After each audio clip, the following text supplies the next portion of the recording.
You know, and after the war, nobody wanted to move back in there again. So you know, it's a sort of a deserted town. Yeehaw! Anyway, folks, we're off to Bath. I might just sit down here for a little bit before I fall down. So it's a nice drive, folks, to Bath. It's about an hour's drive. You know, we've got this lovely sort of rolling, you know, over countryside, and then we'll get the woodland back. You'll see that in a minute. We'll sort of come off the Salisbury Plain, and we'll go through some really, you know, pretty, you know, sort of countryside, through one or two villages. This is another one here, similar to Shrewton, where we were before. This is Chitton. So it's a village. You know, sleepy little hollows, the villages really, you know, normally no more than 200 houses makes up a village. You know, anything over 200 is like a, you know, starting to become a small town as such. Villages always have a parish church, and there's the parish church to Chitton, just on the right there. Nice little church. There's the cricket pitch actually on the right here too. This is where they play cricket in the summer. And all villages always have a pub or two. So Chitton has a pub, and here it is. The King's Head. Yeah, quite a common name for a pub. Although the most popular name for a pub in England is the Red Lion. And you'll see plenty of those. And before you know it, you've driven into the village and you're out the other side again. Some of the houses, you know, have their thatch roofs. You probably saw a few back there in Shrewton. Thatched roof cottages. Very English thing. I mean, well, a European thing, I guess. We have thatched roofs, you know, in other countries, of course, in Europe, but we still have them here. And we're in Wiltshire, folks. Right? We're in a shire at the moment, the Shire of Wilton.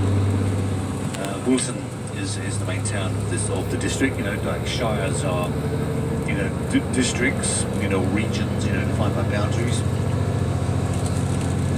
In medieval times, all shires had a bailiff or a constable. You know, these people were really tax collectors. You know, they went around making sure everybody paid their tax.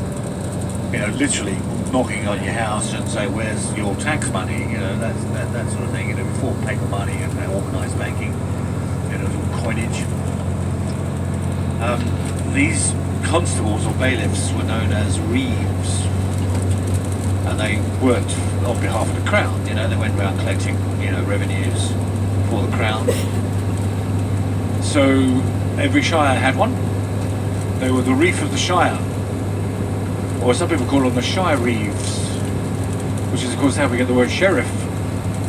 If you're from the United States, you know, with your Wild West history, the sheriffs were the lawmen, you know, often vagabonds themselves, you know, but and they weren't necessarily tax collectors as such, but they kept law and order. But the word sheriff comes from the word reef.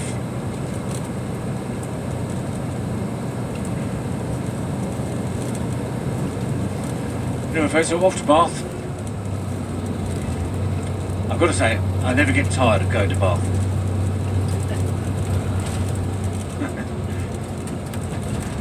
Seriously, such a wonderful place.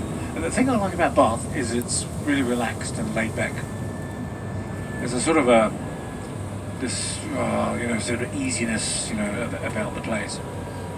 And it's quite festive. You know, there's lots of musicians in the streets, a lot of street performers. And some of them are pretty talented, actually. Some of the singers, you know, there's a couple of opera singers, which you might see. There's a couple of female opera singers, the soprano singers. And, you know, as you're walking around the central part of the town, you hear this opera, you know, echoing around the squares, you know, which is really quite nice. And there's violinists and there's other singers and guitarists.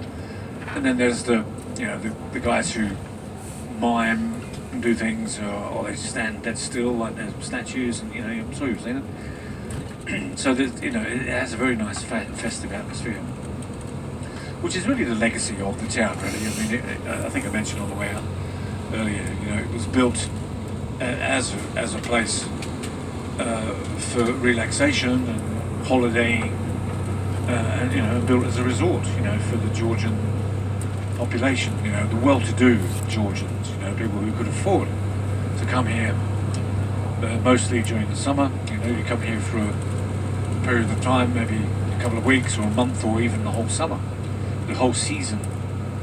Leave London behind, leave the big cities behind, and make your way out here and spend a season in Bath and socialise, party, and take the waters, the thermal spring waters that come from the springs. Particularly if you weren't feeling particularly well, you can come here and recuperate. And the water is quite therapeutic, and I've experienced that. I've bathed in it myself, and you can do that. Although you won't be able to do that today. But we can't bathe in the Roman baths, and they don't let us do that. Although it was a few weeks ago, or a couple of months ago now, somebody actually did dive into the Roman bath, which made kind of the news on the television. Actually, I saw that, and it was a lady from the United States. She went, "Oh, look at this, great!" And she just threw herself into this green algaed water, and she said, "Hey, come on, everybody, you should come in." Like trying to encourage other people to go in, and people say, "Yeah, you can't get in there. You've got to come out." She said, "Oh, I'm going to stay in here," and she stayed there for quite some time. Because it's warm. The water coming through the system is preheated. and she refused to come to the edge so they could pull her out. So guys, please don't do that. Okay, don't jump in the water. And be a bit careful when you go into the museum, which is what it is now. Because the floor surface is uneven. So occasionally people trip. And they do fall in. There's cases of that too. There's no fence or rail, around the baths that you're seeing. But it is quite amazing. I mean, it's a very fine example of Roman engineering, and the Romans built baths wherever they went. It was very much part of their culture, to bathe regularly, sort of every day, maybe more than once, So one in the morning, or we're going to have another bath in the evening. And it was a festive time. People would play and socialise, and people do business, in the baths, and it was a fun thing. And of course, when the Romans came here, they probably thought all their Christmases had come at once, because they discovered this place with its preheated water. This is the amazing thing. The water comes out of the ground at 46 degrees centigrade, and it has 42 minerals and chemicals dissolved in the water. And it's the chemical content that's therapeutic. So you can bathe in it and you can drink it. And there's opportunity to drink it.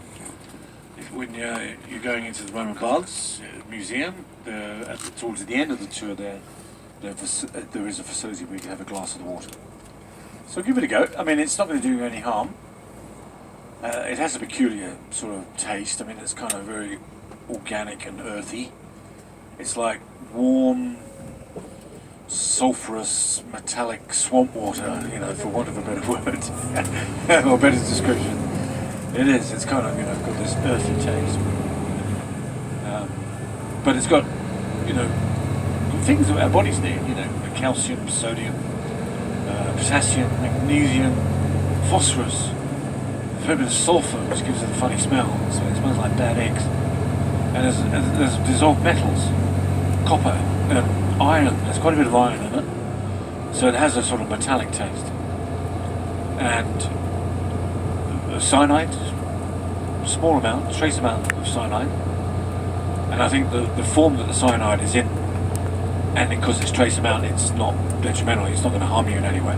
In fact, the cyanide gives you a bit of a lift.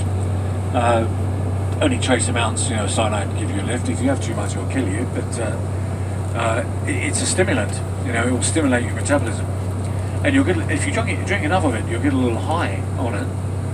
You feel, I feel a bit lively, So, and that's the cyanide. They say the cyanide high. So you might feel that. And I've been on these tours where people have had 3 or 4 glasses, and they come singing back to the coach. It's like they've been to the pub or something. So it's and this is why people came here, for the tonic that it is, and if you're suffering from things like gout, They call it the king's disease, they call that. Gout, folks, yes, a lot of people had gout in the Georgian times. Gout is caused by a bad diet, really, over a long period of time, too much